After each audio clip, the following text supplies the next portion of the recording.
Sveiki draugai, dėl vienokių ar kitokių priežasčių kurį laiką negalime dirbti pilno etato, bet mes visi norime, kad turėtume kokį nors asmeninį savarankišką pajamų šaltinį savo išlaidoms, kurių nemėgstame gauti iš pagrindinio savo šeimos pajamų gavėjo.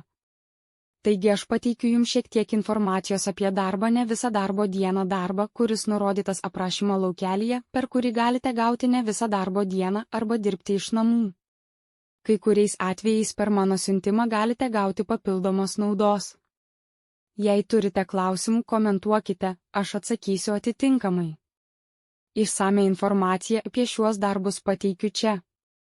Visų pirma, tai yra uždirbimas per svetainę Sika programą, kurioje turime atlikti nedidelius darbus, susijusius su atsakymu į įvairias apklausas, įvairių vaizdo įrašų peržiūrą, atliekant kitas užduotis internete, komentarų teikimu kai kuriomis problemomis, iškirpimo ir įklijavimo darbais, skelbimo iškirpimu ir įklijavimu. Ir tei. Kita panaši programa yra Toloka programa mobiliesiems, URA svetainė arba APF Prizerable programa įsense arba svetainė ir Toluna.com bei Tepanestations.com. Aš paminėsiu visas šias programėlės ar svetainę, nes viena programėlė ar svetainė gali būti naudinga tinka vienai, o kita kitai. Vienos programėlės ar svetainės darbas gali tikti tau, o kitos bet kam kitam dėl skirtingo išsilavinimo lygio, poreikio ir turimo darbo laiko.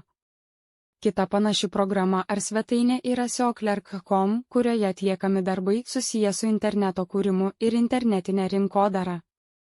Galite išbandyti visus po vieną, o kai kurie iš jų jums gali tikti ir jūs turėsite gauti darbo ir pinigų iš šių svetainių.